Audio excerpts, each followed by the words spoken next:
She probably invited you thinking she was inviting me, and then it's like, yeah, I got mixed up. Like, I thought I invited him. No, you invited Joe. Joe didn't go.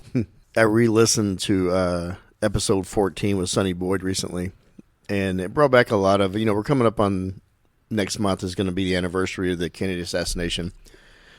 And growing up in Dallas, I was always fascinated with it, and going through Dealey Plaza, I think about it every time going through, just like a lot of Dallas sites. You can't not think about it when you drive through. Yeah. And it still looks, if you go back to watch the old footage, it still looks the same. The picket fence is still there. The buildings all still look the same. The landscape, the trees.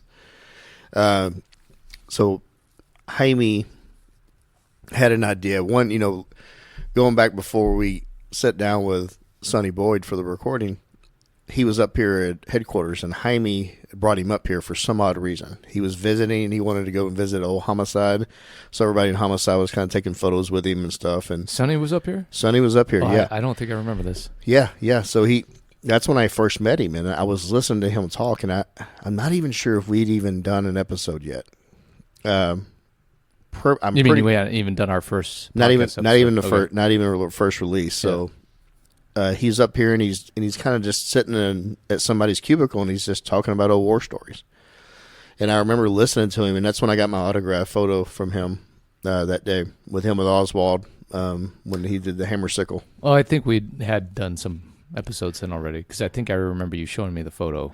Okay, probably, yeah. But that's my first encounter with him, and I'm listening to him, and then we actually take him over to the DPA, and we give him some swag and take some photos, and he actually took a photo out there with the replica car of J.D. Tippit, and I still have that photo of him out there. Mm. So he leaves, and one of those things you're never gonna, nice. It's an honor to meet this man, but we're probably never gonna see him again. Well, it was after we had our show going, because Jaime reached out and said, "Hey, bro, what do you think about having Elmer Boyd on the show?" And I was like, "Man, I'd love to. That'd be great."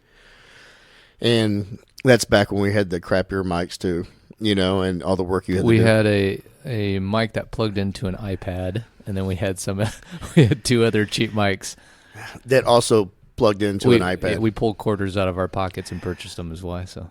And it was so stupid. Looking back, and Ed, that's back when I was too nervous to ask for anything because I was new to the board. It almost felt like you weren't totally committed. Like, well, we don't need to go all out on this. We're just going to kind of do this. Yeah, and I kind of was like, that's how they did it on the Dickies podcast, and I'm like, oh, this will be easy, and it's affordable. I'm not going to ask for much, but I didn't. By then, we didn't know we were going to do music and all that, so it all came together. So I said, yeah, please. I told Jaime, try to set it up, and he's like, okay, I'll reach out. So he reached out, and he says, yeah, he said he's in, but he said this is going to be his last recording interview he ever does. He doesn't want to do anymore because I guess he did one for the 6'4" Museum as well. And he just didn't want to do anymore. And I was like, wow, that's an honor. So we set it up through his daughter, Tony. And we were going back and forth, and we had a date for him to come to the DPA to record. And she texts me and says, hey, Pops is having micro strokes, and he's not going to be up for it. And I said, totally, I understand. I'm sorry. Totally fine. Don't worry about it. This is the least of, worries. His health is paramount. So I kind of forgot about it. Well, then she calls back and says, he says he really wants to do it, but you're going to have to drive out here to our house to record. So that's okay. Well, I even told her, are you sure? I said, he doesn't have to do this. I mean, sit down and she goes, no, he really wants to. Okay. So I get with you and Misty, and I remember it was pouring raining. Yes. It was pouring raining out there. About it. Yeah.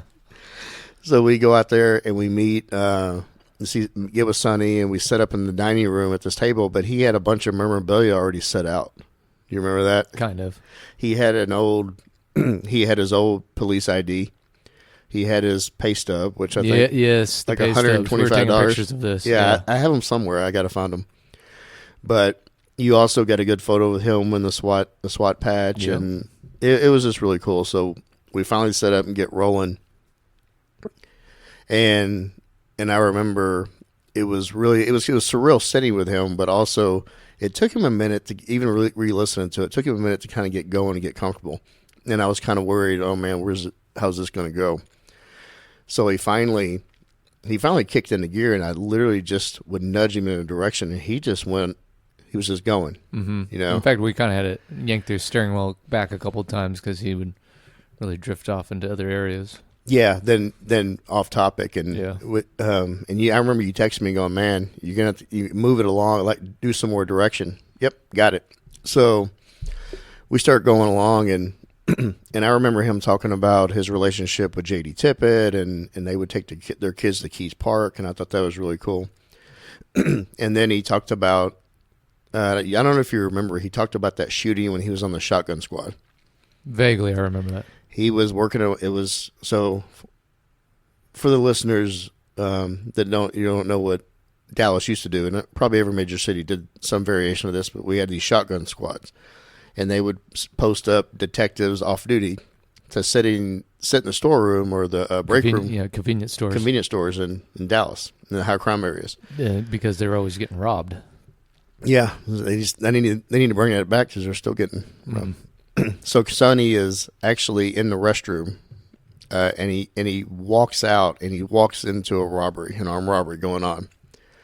Well, the guy points the gun at him and says, "Get back in there." So as he slams the door, the bullet hole comes through the door. He shoots him, and it hits a water pipe behind him. The water starts going everywhere. So he hears some commotion. What happened is the store owner wrestled away and knocked over a pallet of bottles, and he heard a commotion. He comes out. The guy shoots again, and it goes right underneath his chin and knocks a hole in the wall. Well, the guy gets out, and they get in a chase, and just so happened, and Sonny talked about this, 2 FBI guys just happened to be in the area driving down the road, and they see this. So they catch the guy, and the guy goes to jail.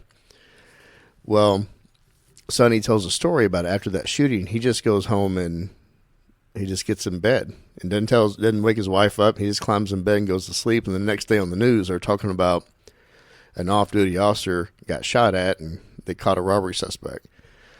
And his wife asked him, Yvonne, she says, "Was that you?" And he goes, Yeah, it was me. And he's like, what are you doing? Why didn't you wake me up? And he's like, well, I didn't want to bother you. And I think that late 1950s, that's the way that mentality was. Mm-hmm. Yeah. We talk about people now shielding their loved ones from what we do and what we see and all that. That was a different level. Yeah. So, yeah, it was really surreal sitting with him. And, I think probably everybody in this room has different opinions on the Kennedy assassination of what happened, and nobody truly knows except the people that were there. Sure. But sitting with that dude who was actually there and living it was really surreal. And another thing that stood out to me was, and I think one thing that's lost in history in that whole assassination is that whenever Oswald was captured at the theater, the Texas theater, once he was in custody, he was assigned to Sonny Boyd and his partner Sims the entire time. He was, if you go back and look at any video footage or any photographs, going through the hallway, being escorted when there's just tons of reporters taking photos, and there was no even elbow room. It was always Sonny and it was always Sims right up to his right and left. Even when Oswald did the hammer and sickle pose for the cameras, that was Sonny with him. Yep. They went to the press conference that Chief Curry put on that was really odd and only lasted 5 minutes. That was Sonny and Sims with him, along with some other Stetson-wearing detectives. So the great Bill Mercer, who is Texas Radio Hall of Famer, asked the final question. It actually broke the news to Oswald during that press conference and said, "You're being charged with killing the president." He said at that moment, that's the only time that Oswald looked rattled right before they yanked him off the stage. So that's fascinating. And Sonny kind of talked about that in the episode. I knew that story because I'd I'm a kind of a history geek when it comes to this, but listening to Sonny talk about it, he goes, yeah, I don't remember what was said, but that was the only time that Oswald seemed excited up there. Yeah, tensed up probably. He'd feel. I mean, he'd been with him so much that whole time, right by his side. He probably had a good feel for this guy. Yeah, and another thing I think is lost in history is they had already worked 2 back-to-back doubles, and till 3 a.m, and they asked Sonny. They said, "Do you want to stay, or we're doing the prisoner transfer? Do you want to stay, or do you want to go home?" And he says, "No, I want to go home. We need rest." So they sent Sims and Sonny home. So Jim Lavelle then was tasked with taking Oswald from his holding cell to the sedan to go to jail, to get booked in, And if you look back through all the photos, that is the only time when Jack Ruby jumped out of the crowd and shot Oswald. That was the only time that you're going to find Jim Lavelle with Oswald. And then Sonny talks about coming right back into work. And he says, when I saw the guy, they watched it on TV, Ruby shooting, because it was live. He told his family, he says, "Man, that looks like Jack Ruby." Because they knew him. Ruby was very friendly to police in Dallas. And Sonny had a lot to, there was some stuff he was saying about Jack, and there's insight there on relationships that Jack Ruby had in the community, and also with the Dallas Police Department and other officers on the department, and who he was. Yeah, Jack Ruby it's no secret. He owned a lot of strip clubs in Dallas, and a lot of Dallas officers went, and he was very friendly. They didn't pay for any drinks, and he catered to them. And he would bring. Well, actually, at that press conference, he brought up. He called Sims actually. He wanted to bring sandwiches up to the police officers because they had been working so many long hours. He's like, "No, Jack, we're good." Anyway, well, Ruby brought sandwiches up there to the media that day, the journalists. And Ruby, and I actually talked to Sonny about this. Ruby was actually amongst the media in the room during the press conference. Yeah, I remember Sonny talking about that. Yeah, and so that was it was wild to see so much like history. Like we've seen JFK, which I think is kind of like stretched, but also all kinds of documentaries and read books on the Kennedy assassination, and to hear somebody was actually there.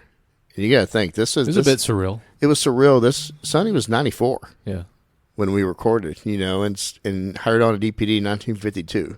So sharp as a tack, and for him to recall so many things was really cool. Or to sit there in someone's home and they were part of that history that you've read about, watched movies about, just kind of know from a distance, and just made it very real.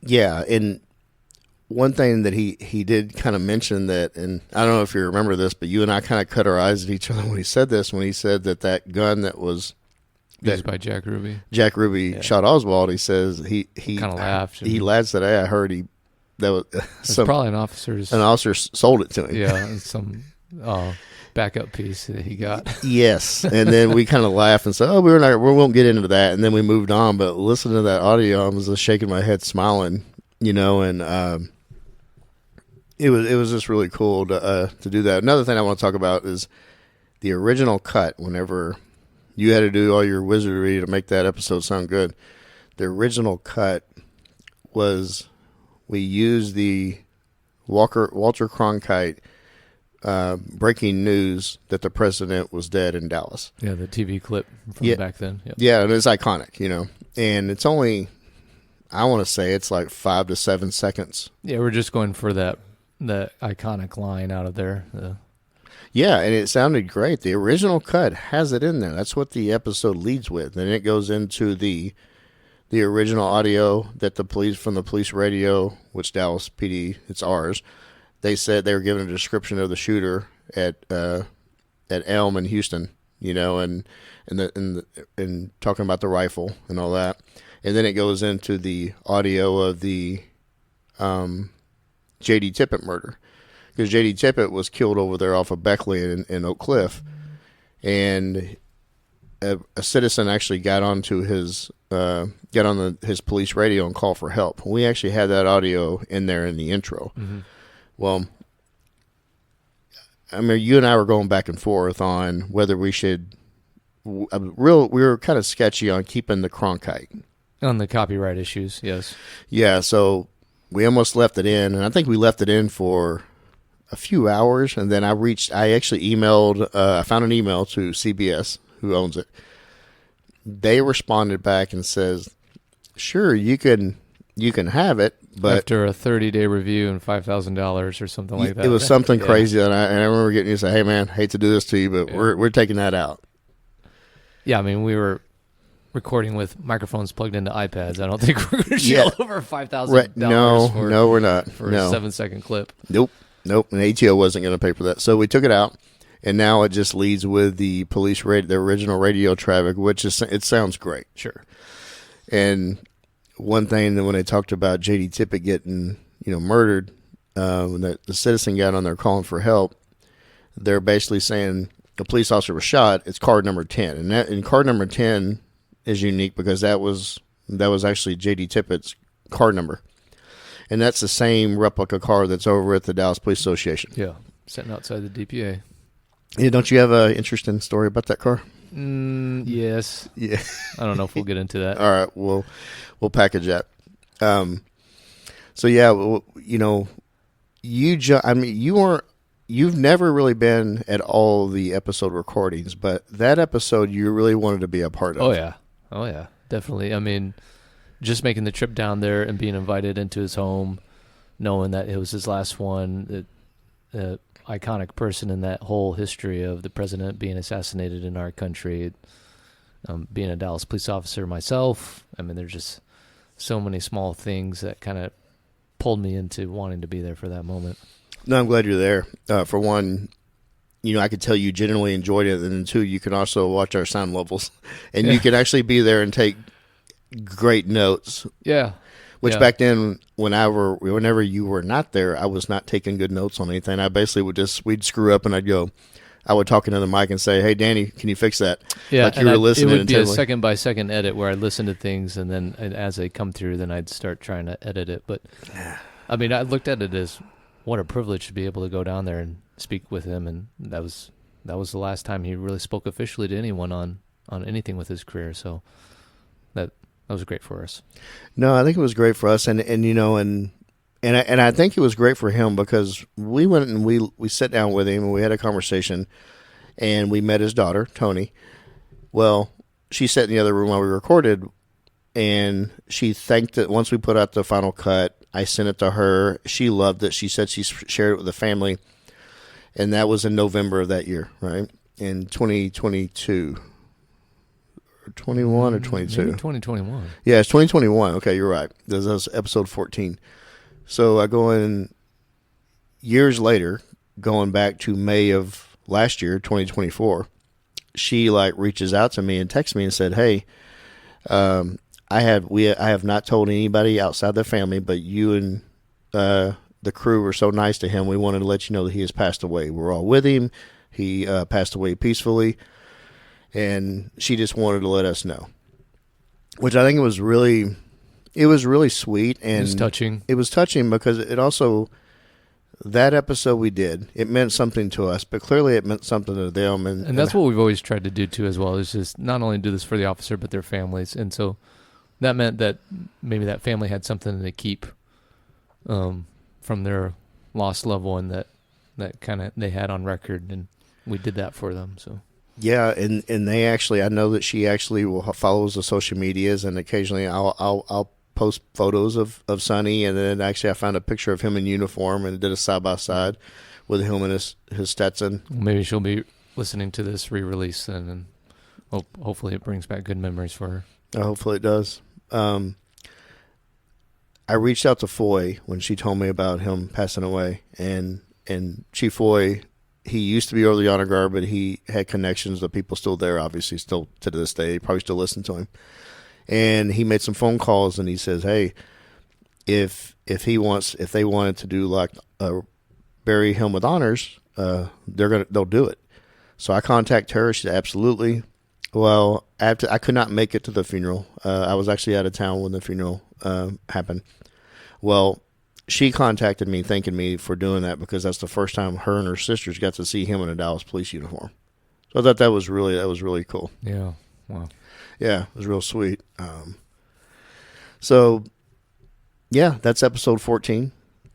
Yeah. And it's a little piece of Dallas history and world history. And I'm very honored still to this day and still get chills kind of thinking about sitting with that sweet guy and a servant here for Dallas. Yeah, and that's why we will have episode number 14 as one of the top recordings we ever had the privilege to do. And here is episode 14. Attention all squad. The suspect in the shooting at Elmer, Houston is reported to be an unknown white male, approximately 30, slender build, height 5 feet 10 inches, weight 165 pounds, reported to be armed with what is thought to be a .30 caliber rifle. Well, we're shooting out here. Where's it at? The citizen using police radio. What location? Between Marsalis and Buckley. It's a police officer. Somebody shot him. What's it? 4 Street. 78. It's in a police car. Number 10.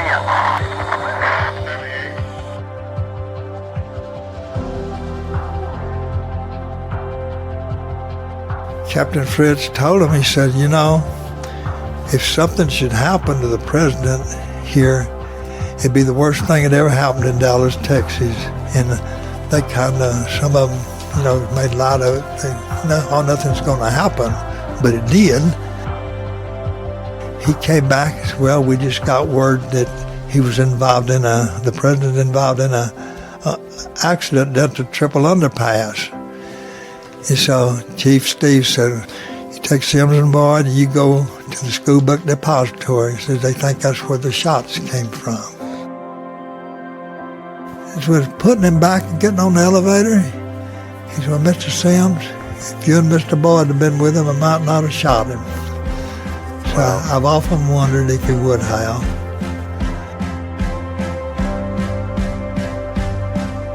You're listening to the ATO Bridging the Divide podcast, brought to you by the Assist Officer Foundation.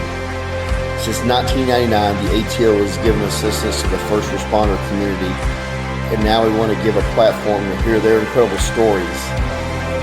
We also want to hear the stories of the many people that support us. Our community is small, but it is strong. We have differences. We don't always agree. And we all make mistakes.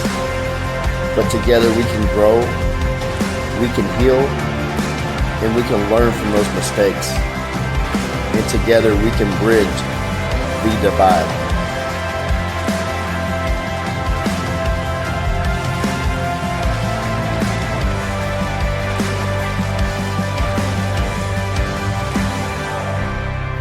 Welcome back. Today I'm joined by the amazing Misty Van Kuren and our sound Jedi Knight, Danny Canetti. Today's episode, we're going to climb into a time machine and revisit a piece of history. History is a delicate record, a branch of knowledge that records a continuous series of events that shape the future. There's not a date and a single event on record that stands out in history that elicits such a vast range of reaction. From nostalgia, to suspicion, to tragedy, to reverence, and to nationwide reflection. November 22nd, 1963 lives in infamy in Dallas, Texas, as well as the entire world, and it truly shaped history. And still to this day, almost 60 years later, it's shrouded in controversy, mystery, and innuendo. But the result of that day's tragedy couldn't be more definitive. The nation lost a young president, and the Dallas Police Department lost a young officer. Today's guest lived through this incident. was affected on both personal and professional level. He hired on with the Dallas Police Department in 1952. He answered the very first call that was dispatched at the Northwest Division. As a member of the Dallas Police, Captain Fritz led elite homicide unit. He wore a unique Stetson hat. In that unit, over a 10-year span, touted a 98% clearance rate for arrest for homicides. They were Dallas's finest. The phrase Dallas finest is a perfect description for today's guest. It's my honor to sit down with Elmer Sonny Boyd. Elmer, thank you for being on. Welcome to the podcast. Thank you. Sonny, started in 1952. Can you describe how Dallas was back then? Well, Dallas had a population around 475,000, somewhere between that and 490,000, I think. And, it was the war, World War II had ended, and things were getting back pretty much to normal. And at that time, I was working for the Lone Star Gas Company when I applied for the job of police officer for the Dallas. And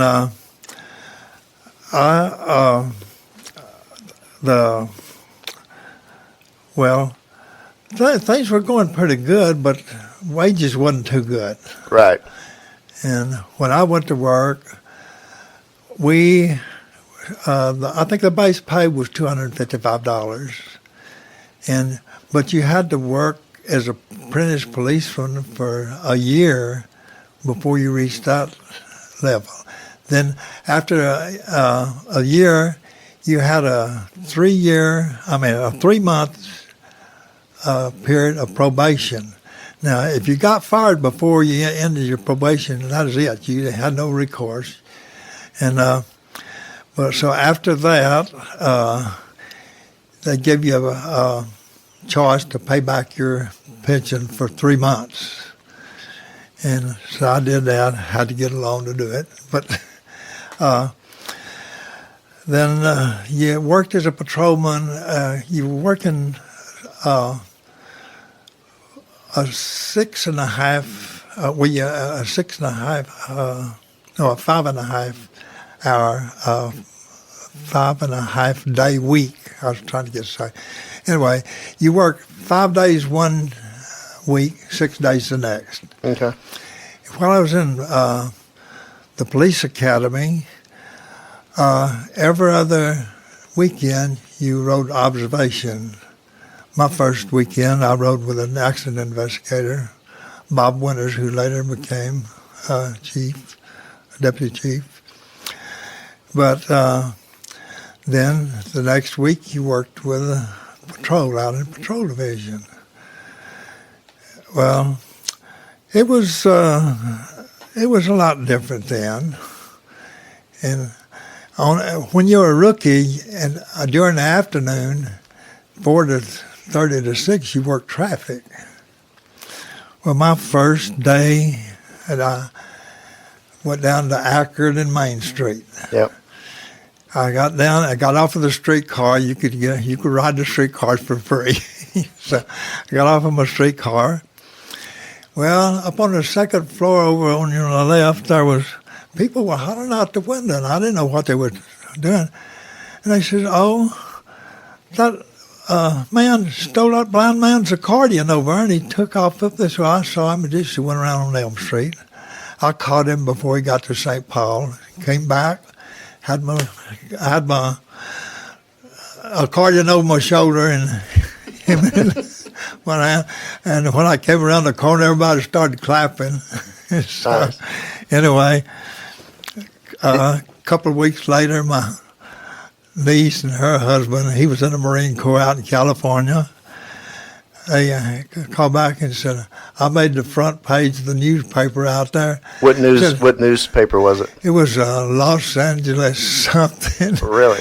And said, "Fleet-footed rookie police officer captures the meanest man in Dallas. Wow. Well, meanest man in Dallas. Meanest Again, man an in accordion. Dallas. It's It's changed a little bit. It's still changed a blind man's accordion. Yeah. Were you wearing your hat and tie then? No, I was in uniform. No, but as a hat, in uniform, did you wear a hat and tie? I wore a cap. Oh, okay. Cap. Wow. Yeah, I had to wear a cap and uniform, man.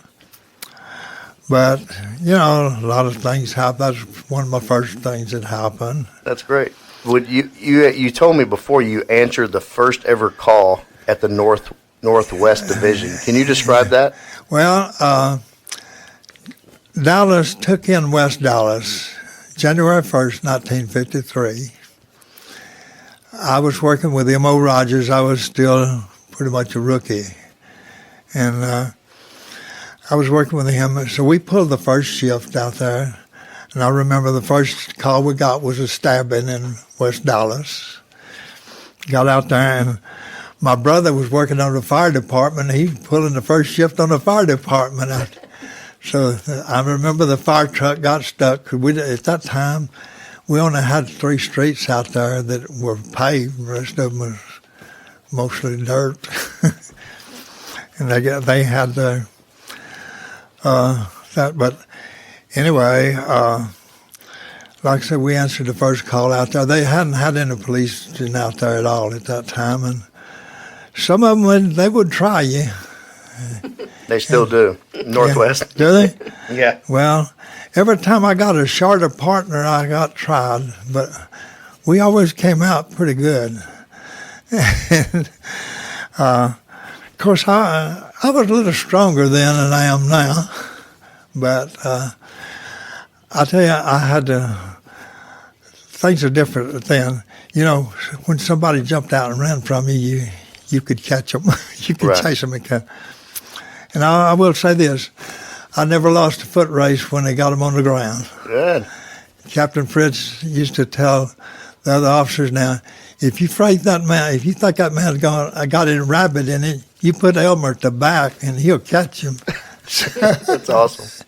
So, but you told me before about a robbery you walked in on a store. Well, can you describe that? Now that was in over on the corner of Fitzhugh and Belmont in northeast Dallas. Okay. I was working a shotgun squad over there one night. It was the last night for that. I had worked it one time before.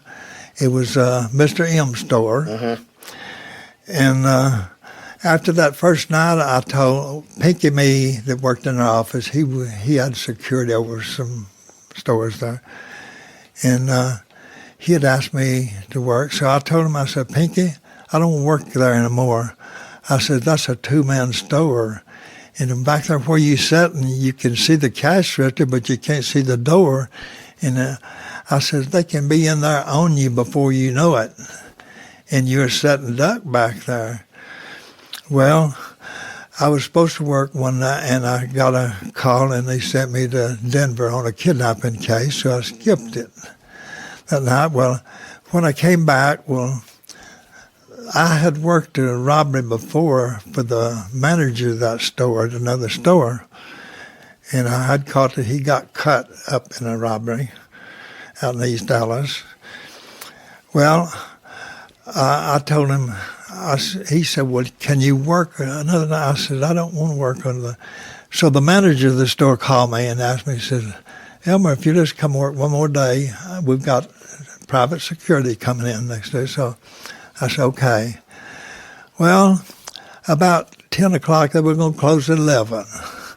Mr. Easley came back and said, well, Elmer, you ready for that coffee? I said, yeah, I'll take a cup now. I've been up here. And he said, well, I'm going to step back in and I'll go make it take about 5 minutes, but I'm going to get these bottles out. He had these little carts full of cold drink bottles. Well, I said, while you doing that, I'm going to step in the restroom. Well, I went in there and just stayed long enough to do what I had to do. Mm-hmm. And he came back. I left the door cracked, and I heard him when he came back. He said something. I thought he was talking to me. and I heard a bottle rattling. So when I got through, I flushed the commode, and I stepped out, opened the door and stepped in. And when I stepped out there, he had Mr. Easley down in front of the safe with a gun poked in his ear. And he turned around, and I just walked right into him. He put the gun up here and said, "Get back in the restroom." Well, I thought he was getting ready to kill us both, because we'd had some killed at that time in the back. Well, I backed up, and as I went in, I opened the door, come back this way, and he was still poking that gun. And as I stepped back, I grabbed that door and I slammed it and hit that gun, and I could see that hole come through that door just as plain as anything. Just like slow motion almost. It went right over my left ear and into a water pipe behind me. And water started spewing out. Well, at that time, he backed off, and I heard some cold drink things taken out, and it was Mr. Easley who jerked loose from him and turned those over. I thought it was him going out the door. Well, as I had a pistol under my belt here. My shotgun is over there. He was standing right by my shotgun up against the wall in between those cold drink things. And as I came out, I don't know, something just told me, I caught myself and I turned around and he was up against the wall, and he fired another one right under my chin and hit a haydock block and made a place about that big in the wall there. And he had a hold of the door, and he slammed it and went on out. The time I could get that door, he was going out the front. Well, when I got to my car was parked at the end of the building. As I got there, there's a car pulling away from the driveway, the curb out here, and one pulling out of the alley. I didn't know which one was which. Well, at the same time, I hear all this screeching out on Fitzhugh coming east. I looked up, here come a car without any headlights, and I thought it was his pickup man. And I almost took a shot at him. Yeah. And I realized them as being officers, as two FBI agents. They said they were sitting on a spot looking for a fugitive out of Florida, but I always believed that they had some information that place is going to be robbed. And so I stopped the car, it went down Belmont. Well, they stopped the one that went north on Bennett. We were just half a block apart.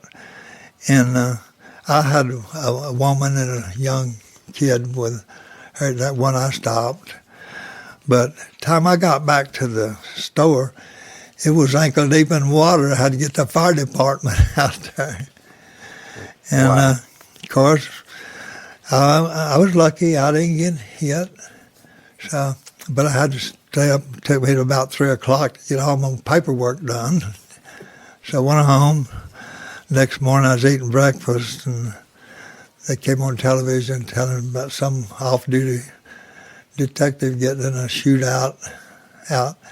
And so Yvonne looked at me, and my wife, she said, "Honey, was that you?" And I said, "Yes, that was me."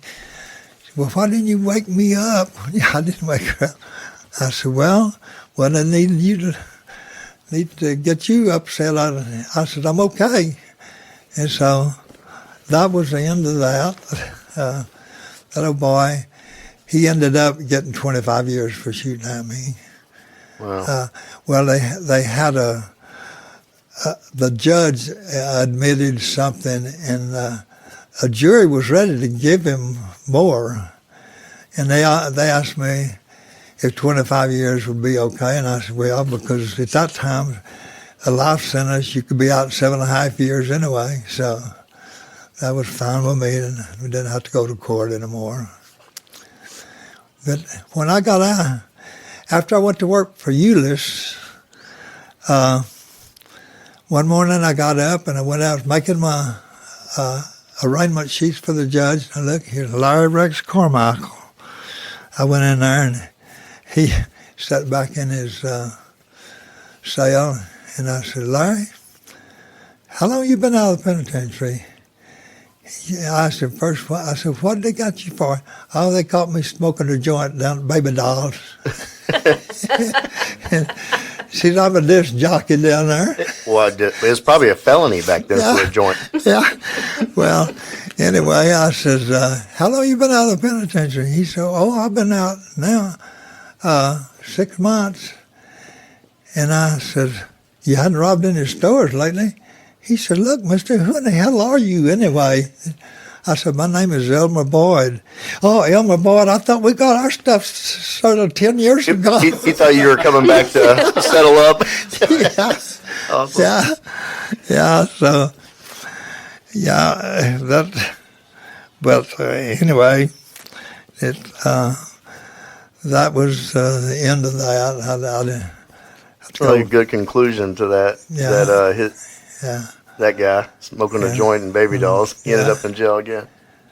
Yeah. Hey, Sonny, tell us how you got picked to go to homicide. Well, I tell you, I had made, within 6 months' time, when I was working in West Dallas, I caught 2 groups of safe burglars and with the safe in the car. I chased one into Irvin, and they ran into a tree. There was 4 of them in the car. Well, when they hit that tree, they had one of these old keister safes about this big square. They'd chipped it out of concrete over in Fort Worth. They couldn't get in. They were taking it out there to a safe burglar that knew how to get in. So when it crashed into that, they all jumped out. If they hadn't, this safe went through and hit the steering wheel, pushed it out through the windshield. If he hadn't got out, it'd have killed him. And we caught him hiding in a brush pile down in a creek.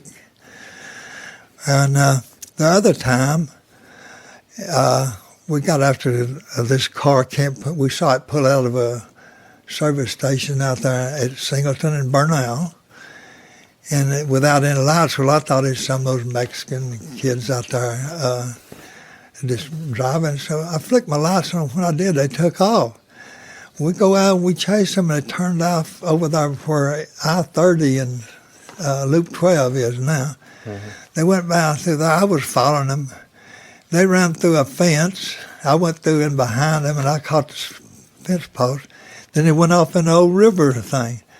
Well, they got in there. They were driving a 49 Oldsmobile. And so I went up, and that thing was, the engine was racing, and smoke filled up in the car. And so I grabbed a hold of the door, and I said, "You better get out of there." I still thought it was kids. I got a hold of the door. "You better get out. You're gonna burn up in there." About that time, he blew the whole side of the car right over where my hand was. I had my shotgun, and about that time, that thing got off of that tree that it was on and went off down. I emptied my shotgun in the back of that car. Oh no! Never hit. I went into the back seat. Most of my bullets went into the back seat. Oh. Never one of them got hit.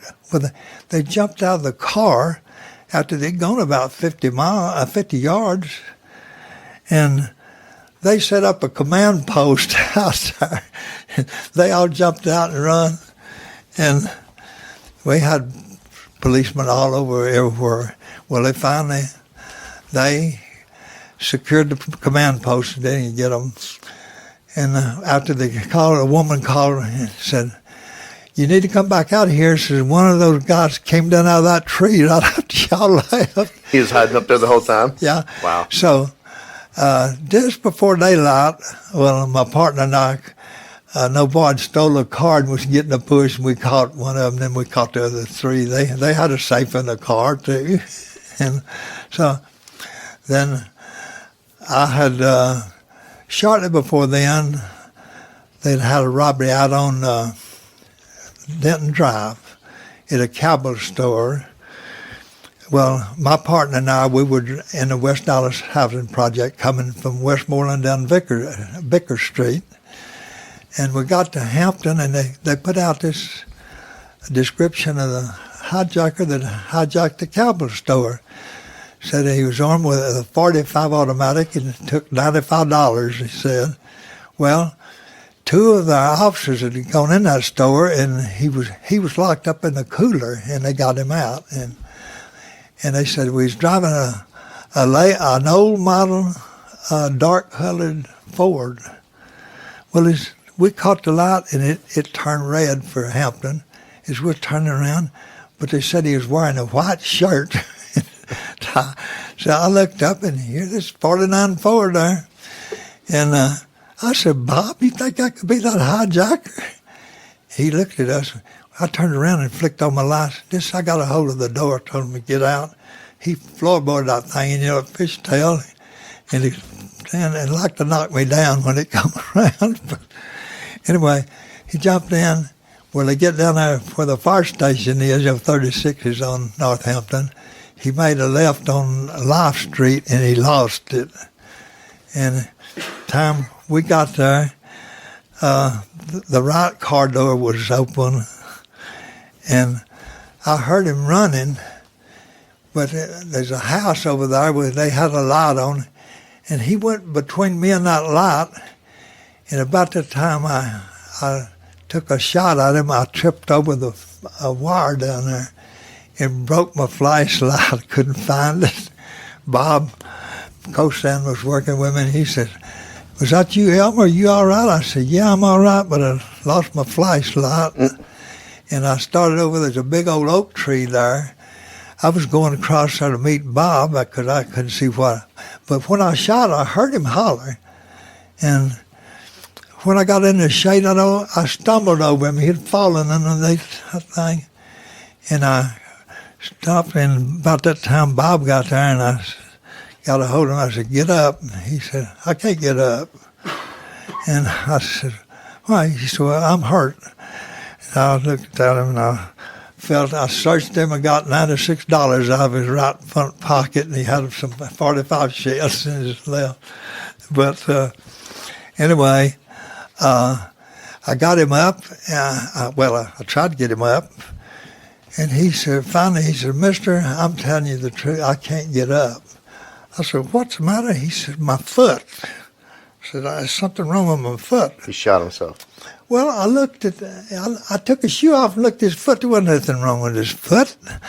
And finally, I turned around and tried to get, and as I got him by the belt, I hit him right square in the back of his, and it went into his right hip, and it paralyzed him. Wow. And so when it came time for trial, found out that he had pulled several other robberies, had used that same car in 2 weeks before, and went back and stole it off the same parking lot at Jackson and Irving down there. Wow.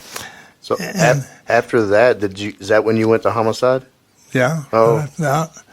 Because I'd worked with a couple of guys that was in homicide. I was the first patrolman that went directly into homicide. Did you have to go through an interview process with Captain Fritz? No. Really? He just pulled you? Okay. No. But it sounds like they knew your work. He talked to the other people, Mm-hmm. and he knew I liked to work. Well, for the listener, Captain Fritz, he spent 49 years with the Dallas Police Department, and he was known for being a just relentless interrogator. And Wow. he ran the homicide unit for several years, and police was his life. Mm-hmm. From your experience in dealing with him, what was he like as a boss? I'll tell you, if you didn't mind working, he was a good boss. Now, before I went in there, I had several officers trying to get me, said, you wouldn't like to work for Captain Fritz. Said, he's tough. And so I said, well, I've always wanted to be a homicide officer, and I'm going to go. Well, after I got in there, I found out those same people had tried to get in there and could, and he wouldn't take them. And they were trying to discourage me from going in there. But Sonny, how old were you when you went to homicide? I was, I was 30 years old. Wow. I just turned 30. And you guys didn't just work murders, right? We worked murders, rapes, robberies, kidnappings, extortions, and I had to investigate all suicides. And then how many detectives were there? I made the 10th one, where we had a lieutenant and 5 pair of men. and secretary and a captain. Yeah, What the suits and the Stetson hats? Is that what everybody wore on that unit? well, everybody wanted to. Right. They did. That was like y'all's calling Yeah. card, right? Yeah, we wanted to be as much like him as we could. Okay. Yeah. All right. He started that, right? He started that look. Yeah, Okay. he did. He did. Well, it's iconic when it comes to Dallas, the history of Dallas police. You can't find any pictures of Captain Fritz in that homicide unit from that era and see that, and that stands out. Yeah, yeah. We used to have about twice a year we'd have a get together. Oh, excuse me. Oh, you're okay. Well, we'd all get together and we'd had a little cabin. We'd put money in it and we'd get buy steaks and have them cook them for us. We'd have a get together, and we used to call it the Cracker Jack Club. That's what he called some of us, Cracker Jack. Somebody asked him one time, so what kind of men you having? He said, oh, I got some Cracker Jacks. So that we always say we're going to have a Cracker Jack meeting. But now he was strict. Now he says when we got work to do, we work. But then if things and I'll say this, I never asked him for a day off in my life that he didn't give it to me. He said, well, you know whether you got it coming or not. Well, he knew who was doing the work. Right. So we didn't just work on one case. We worked on everybody's case. Fact is, we probably cleared as many of the other cases. Sims and I, we worked together a long time, and he was a good detective too. How long did y'all work together? Well, it's almost 20 years. He retired a year before I did. He and I started to work in October the 15th, 1957. Wow. Yeah. Sonny, I'm going to move ahead to 1963. Okay. Okay. The weeks leading up to the presidential visit, what was y'all's involvement with the planning for that? Well, Captain Fritz and Mr. Sorrells from the Secret Service and Forrest Sorrells? Forrest Sorrells, Yeah. yes. And see, I forgot. I know Mr. Bookout, Jim Bookout. He was with the FBI, and of course Sheriff Decker was sheriff at that time. They got together planning it, and originally Captain Fritz and Sims and I were scheduled to be in the parade about 3 or 4 cars back from John Connolly. And the night before, I wasn't at the meeting. Lieutenant Baker and Captain Fritz went out. They had somewhere around Lovefield, a place they had this meeting. Well, they decided that we wasn't going to be in the parade, Captain Fritz, Sim and I. They said, but we want y'all to meet him at the plane and get him to his limousine. And like I said, now, Lieutenant Baker's one that told me this, and I'm sure he told me right, because I know Lieutenant Baker. And he says, Captain Fritz told him, said, no, said if there's a crowd of people out there, you'll need uniform officers to get him through a crowd, so they'll pay more attention to uniform officers than they will plainclothes. Yeah, suit. Said, if we're not going to be in a parade where if something should happen, we can be of some assistance, will you get him onto the trademark, then we'll take care of him. Well, when we went to work, we thought we was going to be in a parade, and we wasn't, Sims and I. And so Captain Fritz told him, he said, you know, if something should happen to the president here, it'd be the worst thing that ever happened in Dallas, Texas. And they kind of, some of them, you know, made light of it. They, no, nothing's going to happen, but it did. Was there a feeling of concern that something Yes. was going to happen? Yes, at that time, feeling was running real high against the president at that time.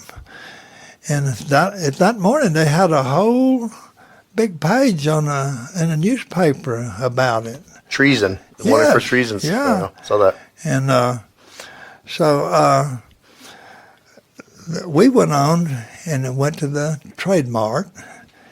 And Chief Stevenson, he was deputy chief, I think, or might have been assistant chief, I forgot. But he and I and Captain Fritz were out there, and there was an FBI agent. I can't remember what his name was. Anyway, we were assigned to the head table where he's to make his speech. Okay. Well, 5 minutes before he was supposed to be there, Chief Steve said, Captain Fritz, you take your men. Y'all make your final security check here, and he's due here in 5 minutes. So just as we got started, he came back. Well, we just got word that he was involved in the president involved in a accident at the Triple Underpass. And Captain Fritz says there's probably more to it than that.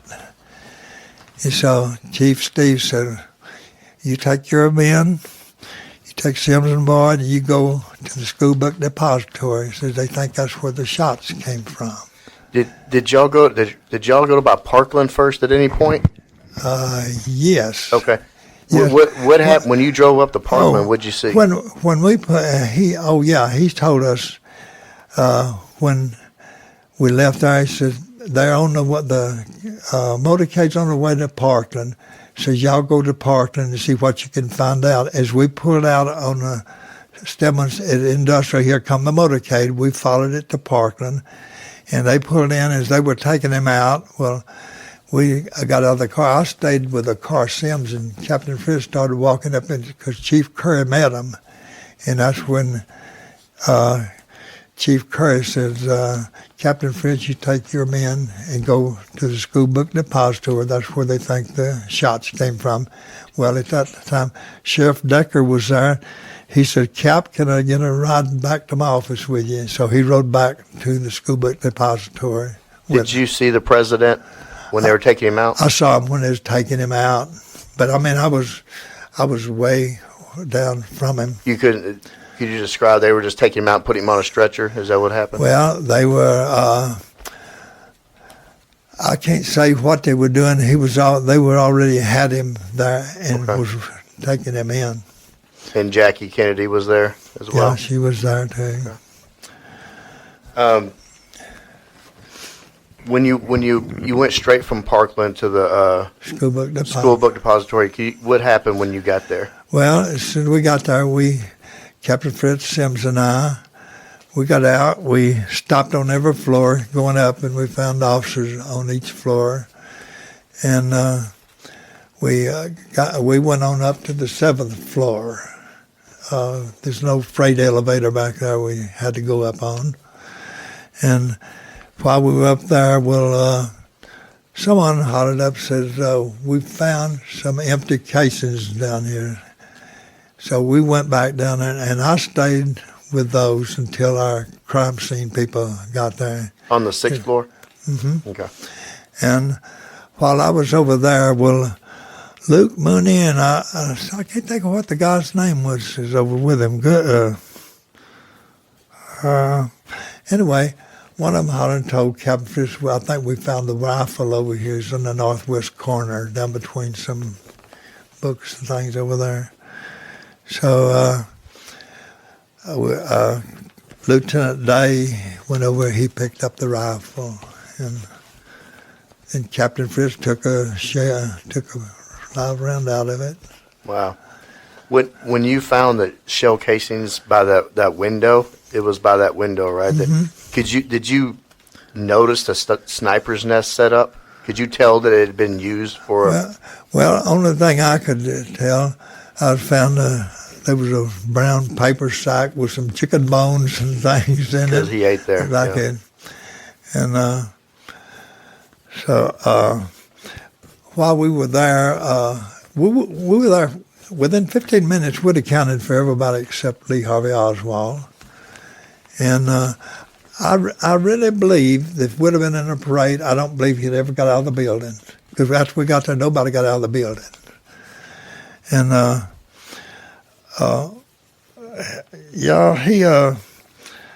there was one, Marion Baker. He stopped and talked to him on the way down up on, I think, the third floor, second floor, somewhere. Yeah, he actually stopped Oswald. Yeah, stopped and talked to him.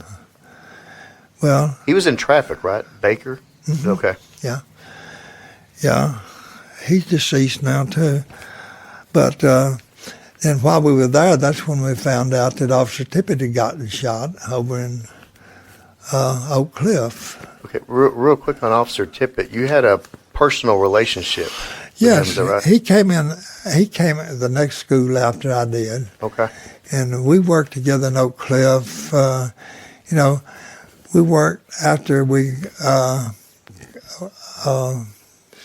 were regular police officers. We worked together quite. See, at that time, if sometimes we didn't have enough to fill out, and we'd work together a lot. And Oak Cliff was a pretty close-knit group over there. And a couple of times we'd gone out to Keys Park, took the kids out there to picnic and thing, and his kids were about the same age as mine. We was growing up, and he was just he was a good officer. Tippett was a good officer. Whenever you found out that he had been, did you find out that he had been shot and killed, or just shot? I found out that time we got to the office, we knew that he was dead. Okay. Yeah. How did you feel? What your friend? Well, of course, it bothered me, because he and I have been close ever since he started work. Yeah. And he just. I never feared when he was with me because he was a good backup officer, I can tell you. But he just had some bad luck. Yeah. He ran across the evil guy on the wrong day. Yeah. Well, it wasn't very long before then. He and Dale Hankins answered a call on West Commerce at a bar over there about a suspicious person. And they went in here sitting in a telephone booth, and J.D. got him up and asked him for identification. While J.D. was looking at his identification, he pulled out a pistol and poked it right in his head, and the thing snapped. He had, I forgot whether it was rimfire ammunition and a centerfire gun or vice versa, but the thing snapped. And when Dale killed him, Dale killed that hijacker. Wow. Yeah. And then shortly after that, he hadn't been back to work too awful long. He and D.H. Smith was over on Kings Highway and answered a disturbance call. And as they went in, this guy was, he'd run everybody out, but they didn't tell him that he had anything. But they said, so as they went in, he stabbed Smith in the shoulder. J.D. grabbed him. He hit him in the stomach with the ice pick, then hit him in the knee with the ice pick. And that ice pick broke off flesh with his kneecap there. They went to the park and they sent him home a couple of days. His knee started swelling up. That thing got he got it infected, and I think they had to take his kneecap off. Wow. Yeah. I'm glad you're talking about Officer Tippett, because that day is known for President Kennedy. He was a real hero that day. Yes, he was a real hero. Yeah, if he wouldn't have given the ultimate sacrifice, there's no telling when Lee Harvey would have been found after that. Whenever you're at the book depository when you find that out, right? Yes, okay. we had an address over in Irvin on him. Mm-hmm. Fact is, we were getting ready to go to Irvin when Sheriff Decker called, sent word over there that our office was trying to get in touch with us, and so that address in Irvin was just 2 blocks from where my nephew lived. Okay. I mean 2 houses from where my nephew lived. I lost him last December. He was 90 years old, my nephew. Oh. Yeah. Wow. Yeah. But, and then when I got to the sheriff's office, I called the office, and Lieutenant Baker was there. He said, I think we have the man that shot Tippett on the way in. And while we were talking, they brought him in. And he said he gave the name of Lee something. Lee Idell or something like that. Alex Hydell is what Alex he gave. Idell, yep.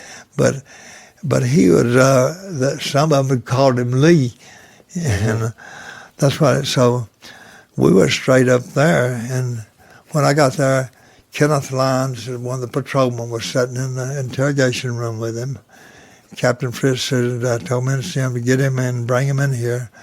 Well, we got him out, and Captain Fritz talked to him, and we're getting a show up ready downtown. And that's when, before we went down there, I searched him. I figured he'd been searched, but I found 5 live 38 shells in his pocket. You searched Oswald and found those? And I said, what are you doing with these? Well, I just had them. Right. Did what was your impression of him when you first met Oswald? Well, he's really just acted normal. I mean, he wasn't excited, and I asked him we could bring him in. When we brought him in to set him down, well, I was waiting for them to come in, and I said, what happened? Yeah, he says, I struck an officer, and he struck me back, which he should have, and I thought that was unusual for an answer to give. Yeah, I said, I struck an officer, and he struck me back, which he should have. And he would talk to you about anything except the shooting ticket and the president. He said, I hadn't shot anybody. And, of course, he told us, where he met his wife, Marina, over in Minsk, Russia. Mm-hmm. He talked about going down to being at Fair Play for Cuba down in New Orleans, but he denied going to Mexico. And that's when Jim Hosty, the FBI agent, came in. Mm-hmm. And, FBI, he flipped up his badge and he said, I'm Special Agent Jim Hosty from the FBI. And that's when he got up. I had his handcuffed in front of me. He was standing at the other end of the desk like he sat down on him. And he got up and he hit that desk and he said, you don't have to tell me who you are. You're the one that's been out there accosting my wife while I wasn't at home, and I don't appreciate it. And that's the only time that he got emotional. Yeah. Except one other time when we were coming out of one of the show-ups down there, some of them asked, why did you shoot the president? I didn't shoot the president. They tried to make a patsy out of me, and that's when he was holding up. Oh, the hammer and the sickle. Yeah. I've got that picture today. Yeah. Yeah. That's that picture right there. Yeah. Yeah. Is that you in that pic? I'm going to be posting this picture when I release it. Oh, yeah. The first time I got that picture, first time I ever saw it, a guy from Dublin, Ireland sent it to me. Had a big old poster, this big. Woman asked me, he wrote me a little nice letter. He wondered if I would sign that. He wanted to put it up in his brother's pub in Dublin, Ireland. Wow. So I sent it back to him. Yeah.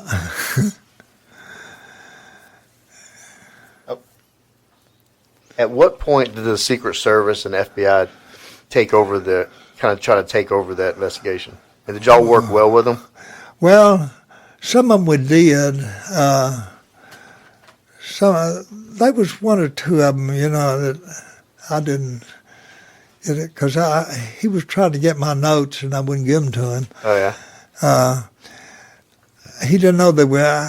When I left, I kept a notebook, and when I left that day, I took it, put it in the bottom of the lieutenant's drawer over there. Was going to get it when I come back. So I came in, and here's this FBI agent over there going through all the lieutenants. And I raised those books. I looked, and I got mine. He said, wait a minute, I hadn't got... I said, this is mine. You don't get this. He didn't get it either. Yeah. I really didn't care if anything he had in it, but he didn't. It wasn't his business. Did Captain Fritz, did he get along well with him? He got along with them most of the time. He got along with them pretty good. Now, there's some of them, before that time, that they wasn't getting along too good.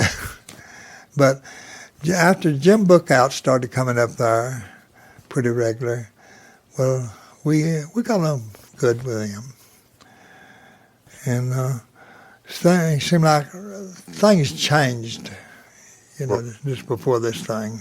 Right. Did you hear anything about what was going on at Parkland with them wanting to remove President Kennedy's body and not leave it at the end? I know there was a fight that went on with the medical examiner and the Secret Service of them wanting to remove the president's body, and at the time the state law mandated that the body stay in Texas because it was a homicide in Dallas. Yes, I heard about that. I mean, I wasn't involved in it, but I felt like that the chief didn't take a strong enough stance against it. Chief Curry? Yes, and I really think if we'd have still had Chief Hansen, I think it would have had a lot harder trouble, more trouble getting him out. Well, I've heard and read that it got pretty physical up there at Parkland. A lot of shoving and pushing and shouting. Yeah, I'm just glad I wasn't up there. Yeah, I don't blame you. Just glad. I don't like us shoving and pushing. I had some of that out in the hall. Yeah, right. And trying to get Oswald through the hall for the press conference. And I had some of it with LBJ one time down at the Dolphins Hotel. Really? Yeah, that's when they spit on Lady Bird and was calling him Judas. And yeah, wow. I thought we were really going to have it. I was right in the middle of that. I had LBJ on one side and here his wife on the other side, and up on that stairway. I know what was fixing to happen, but I got him off. Back to when you had Oswald, when you doing the initial interviews, at what point did they decide we're going to go ahead and move him to the jail? And then what was your role when they decided that? Well, really, we were scheduled to be with him, but we worked till 3:30 that morning and went home. And they had decided that they were going to move him that night, I think, just before midnight. And they asked me and Sims said, well, y'all want to go home and come back, or you want to stay? And I said, well, we've been down here all day. Well, we just stay. We decided to stay and let y'all go home. And so that's what we did. And till the next morning, then I was out at my mother-in-law's and watching it on television, and my father-in-law. And so when he came out there, Ruby jumped out there and shot him. I told my father-in-law, that looked like old Jack Ruby. And sure enough, it was. And, of course, they knew where I was because I had to tell them, and I had to go back to work. And I got back to work, and then Sims and I had to handle Jack Ruby then. So y'all knew Jack Ruby pretty well? Mm-hmm, how did you know him? What was the relationship with that guy? We had all answered calls to his old place. He had problems, he'd call the police. He liked police officers. The Carousel Club?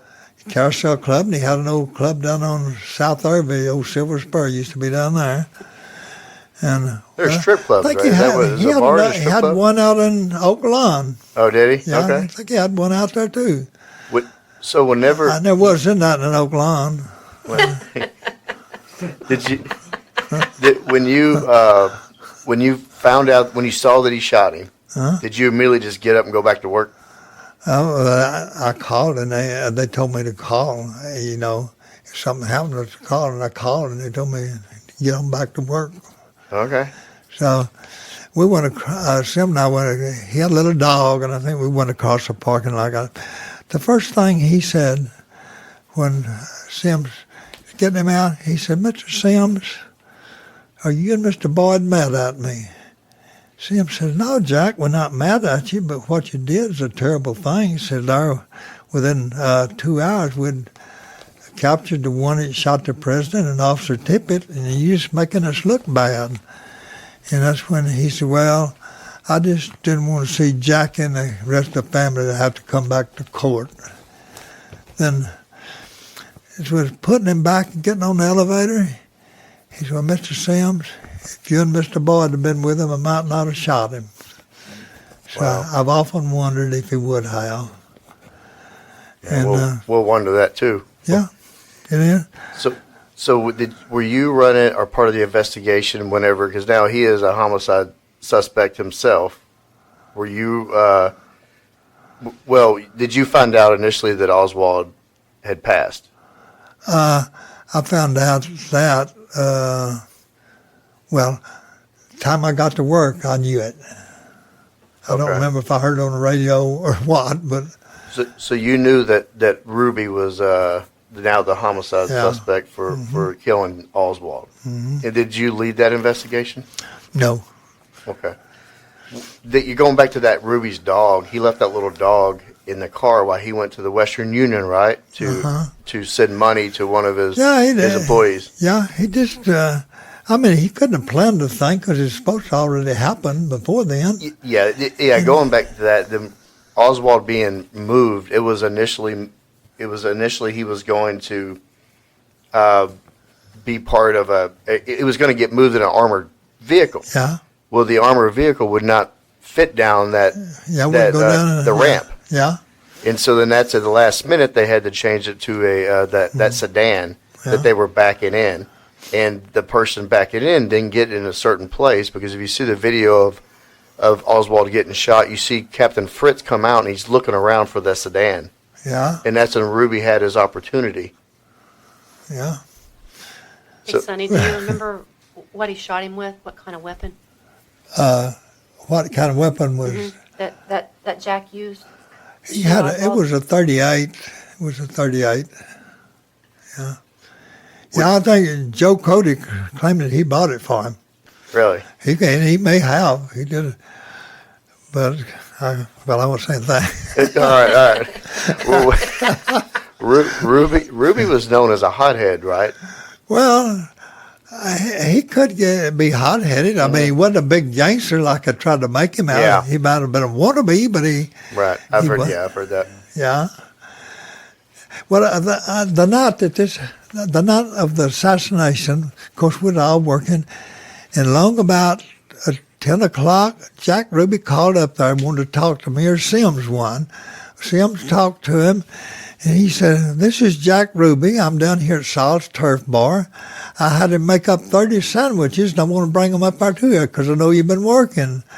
Sims said, "No, Jack," said, "we've been swapping out. We've been going over to the hotel." And so we would, okay. He brought them down and gave them the news people. Is that how he got into the news conference? Ruby was actually in Oswald's news press conference. He was one down there because I saw him up on the desk thing, standing up back. Excuse me. He was actually posing as a reporter. He actually asked a question of Ruby, of Oswald. Well, I couldn't tell who was asking the question down there. I was up there with Oswald. I was up at the stage with Oswald at all the show-ups. How was he on the stage when he was doing that press conference? What was his demeanor? I saw it, but you were right there with him. What was his demeanor? Oh, well, he was just kind of like others, except at one time they asked him something and he kind of snapped back, but I can't remember what it was. Yeah. But when he was going out is when he started. See, before we went home that night, well, we went up there a little before 12 o'clock, as best I remember. Anyway, Chief Curry says they want to take him down to the news, so the news people could see that he was ever all right. So he said, "I want all my homicide officers down in that newsroom or the show-up room he said, I want all of you down there." And he told me and Sim, "Now, if anybody tries to touch him or anything, you take him out of there and get him and put him in jail immediately." Well, that's where we were down there about 5 minutes, and sure enough, that's where, as soon as we took him and put him in jail. And that's the last time we had anything to do with him that night. So So we worked till 3:30 both nights after that happened. What did he say was the reason that he shot Oswald? Well, he said that the reason, he said, I just didn't want Jackie and the Kennedy family to have to come back down here to court. So he was going to get justice right there. I don't believe that. I think he thought he was going to be a big hero. That's what I think. Yeah, I could see that. Did you have to testify in Jack Ruby's case? No. No? I didn't have to testify in it. Thank goodness. Whenever he was shot on live TV, when Oswald was shot, what was the reaction from Captain Fritz and Chief Curry? What was their reaction Well, that you heard of? I wasn't in. I know the chief caught some flack over it. I don't think Captain Fritz caught any, but people, got some calls from all over the country, and some of them blaming Dallas for getting the president killed and all of that. It was a dark time for Dallas. Several years after that. Oh yeah. Once in a while, you stop somebody, they had to make something. I just look over it, but they pay no attention to them. Well, as far as how Dallas police were looked at after that incident, it was for several years. Years. Yeah. Yeah, it across the world, really. They looked at Dallas, Texas. That put Dallas, Texas on the map. Yeah. Was Chief Curry? He said he took flack. Was it? Do you believe that they believed he was incompetent, or just it? I don't know. They just wanted to blame somebody for everything that happened. Yeah. Of course, it could have happened anywhere. If you want to kill somebody, you can kill them, and of course, if you don't care about getting caught. Sonny, after this, how did it affect you? Well, for several years, I wouldn't talk about it. Sims and I, we didn't talk about it for several years. And then I got to reading about a lot of things when something happened in the newspaper. They would talk about something happened to some of the officer. And there were so many things that and I knew that wasn't true because it's supposed to happen when I was there at the time. And but since then, like I said, I always people want to talk about it, and I've gotten things from all over the world, and I'm still getting stuff. Yeah, we're still here bugging you about it. It's almost 60 years later. But yeah, I don't know. I still went to work, did my job, and I know some people, they make snide remarks, but I just let them go in one ear and out the other. Yeah, you have to. Yeah. Do you think there could have been anything different in preparation that could have been better? Yes, I think that news conference was a bad deal. Yeah, and to tell them when we're going to transfer them and everything, that night when Sims and I was getting off the last night, Sims said, Elmer, says, right now, you and I could get him. We could get him to the county and put him in there. Nobody ever know it. And said, and I said, yes. And then tomorrow we'll be looking for another job. Right. Why did they do that news conference? I haven't. That was some of their... Chief Curry? Yeah. And I'm surprised the FBI and the Secret Service even would allow that. Well, they knew about it, so... Yeah. It was bizarre. Even years later, when I was growing up, I was obsessed with the Kennedy assassination. I grew up in Dallas, so a lot of people here, my family, my mother had a scrapbook with the original newspaper clippings from that time, and I still have it. But after seeing that press conference, even before I was in law enforcement, I thought, why do they have him up there doing interviews in front of a crowd? It was strange. It was unusual. Everything was unusual that happened unusual. that day. Yeah. How did your career go after this incident? Well, it went on, and I just kept working my murders, and then in 1969, they brought the International Association of Police Officers in, and they did a survey of our department. They sent a sergeant from Chicago with 10 years service in the traffic division to survey our department. Okay. And they, only thing they could criticize us for, that most of us wore white hats. And I thought that, but anyway, they didn't think that it was necessary always for the detectives to go to the scene of a murder or offense. Well, that's where you make your cases at the Of course, scene. you have a trained eye that a patrolman would not. Yeah. Well, just to give you an example, I was over in West Davis. There was an anesthesiologist worked for Methodist Hospital one night. He was stabbed several times, and they found him there. And while I was there, two old ladies across the street said, well, so he left over the weekend, and he came back, had a little white car. And so I was looking around, and I found a title on a little Chevy 2, one of those 62 model Chevy 2s, the smaller Chevrolet. And I called our department, and I was going to put a pickup out on that car. Oh, we can't do that. Said, you don't know if he's going to be in there or somebody else. I said, well, that's the only thing I have. So I turned around and called DPS, and they put it out. Well, then I got a good chewing out about it.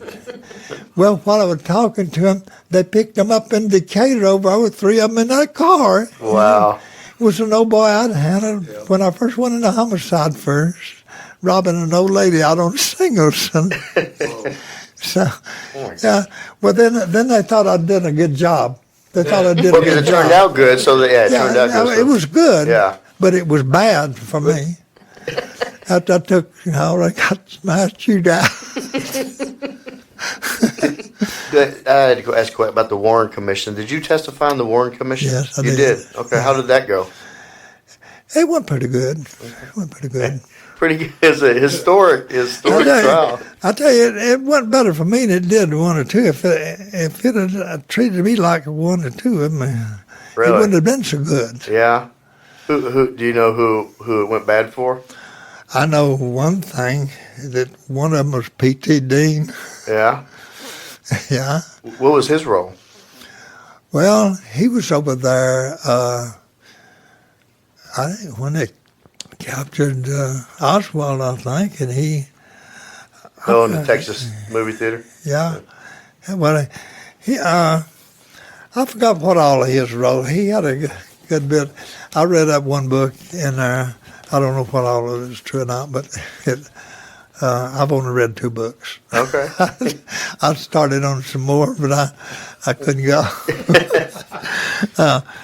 No, I tell you, see, they were, he was down at the basement there. Okay. And he's talking about when Ruby came down, and that FBI said, no, you didn't see that. No, you didn't see that. He said, well, I damn sure did. He saw Ruby Camp come in the basement? Come in, and he called him a liar. And so P.T. did, well, this interview's over. He got him walked out. Really? Yeah, he called him a liar. Why do you think they wanted him to say that he didn't see that Ruby came in the basement? I don't know, because other people saw him. Yeah. Yeah. Well, they knew him. They knew Ruby. Yeah. How did the assassination change the culture on Dallas Police Department? And what was the morale having the president killed? Well, it was low, you know, 'cause, you know, everybody, it was a bad situation, you know, just to have something like that happen here in Dallas. And, of course, you know, and like I said, people from all over the country. Well, there's one, I think, from Philadelphia. He called in congratulating us. Really? Wow. Just, Yeah. you know. Yeah, and Hoover called down here at that time, too. J. Edgar. Yeah. No, they, but you know, it wasn't, you know, like I said, I don't care how much security you have. If somebody going to do something, they can do it. Sure. If they have a will, they're That's going to right. find a way. They can do it. Sonny, you've worked a lot of crime scenes, right?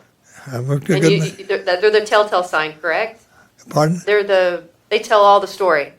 Would you say that about a crime, like when you worked your crime scenes? Yeah, well, Because you said earlier that some people said that you shouldn't go out to the crime scene. oh yeah. I always went to crime scene. That's where I got most of my information. Well, you had the rare opportunity to look at the crime scene on this.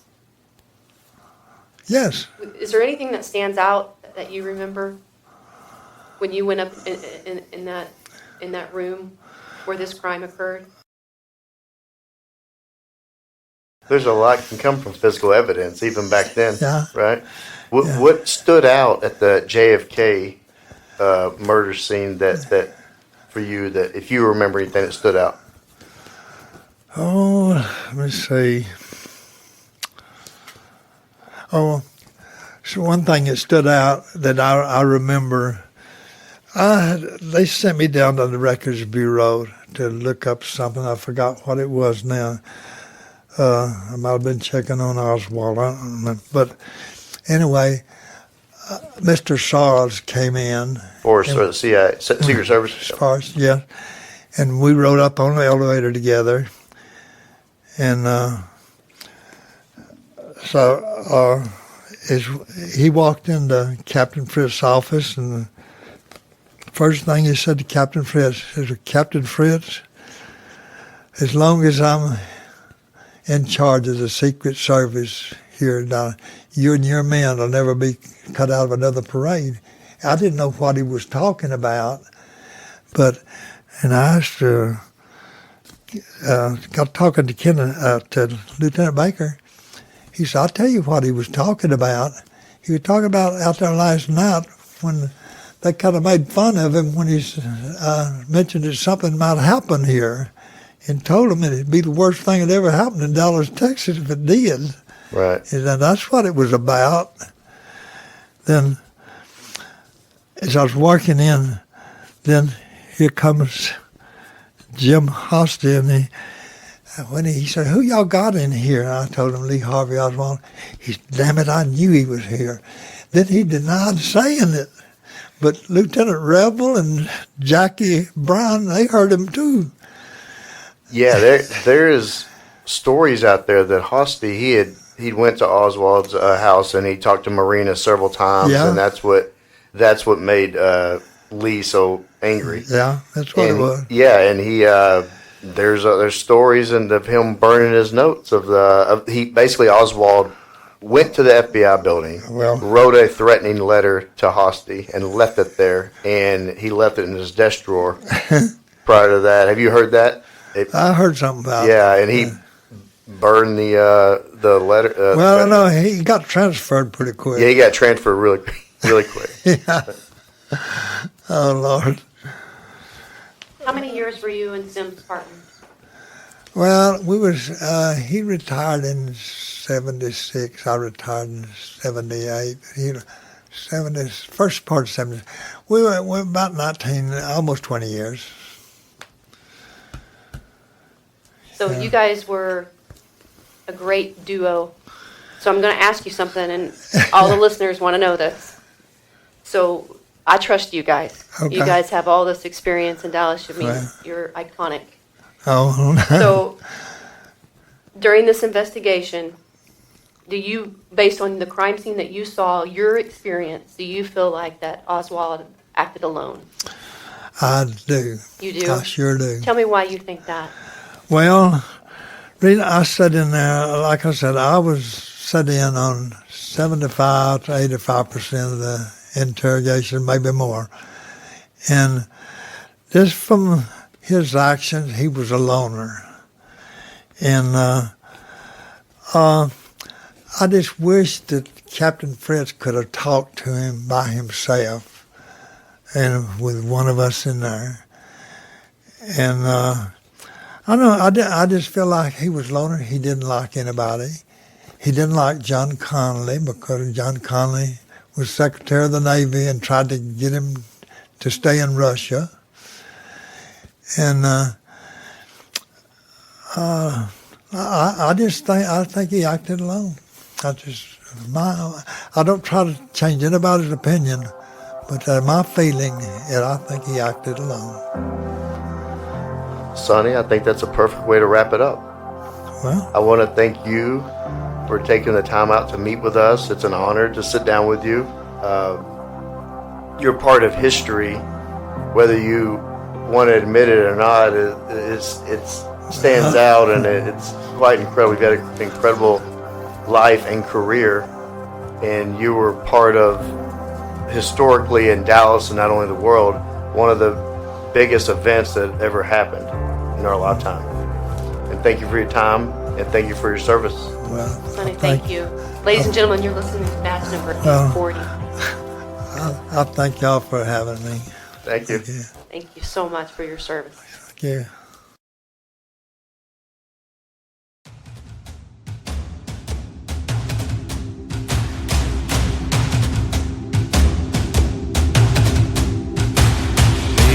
Hey sister, I'll never give up on you.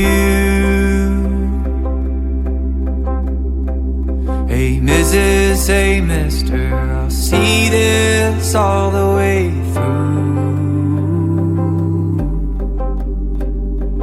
No matter how far the sun and the moon, I'll never give up on you.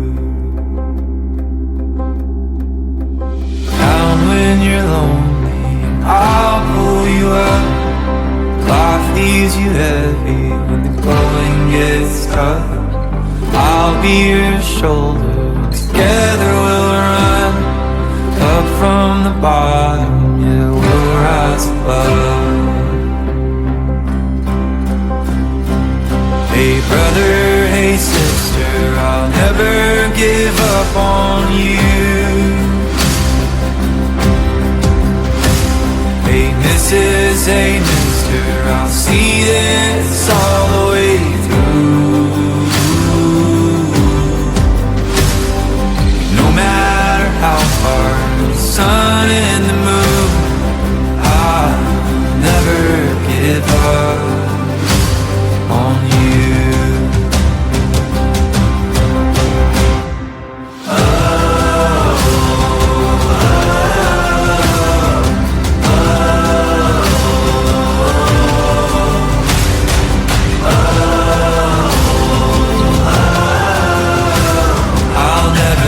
Give up on you. Hey brother, hey sister, I'll never give up on you. Hey Mrs., hey mister, I'll see this all the way through. No matter how far, for the gold and the blue, I'll never give up on you.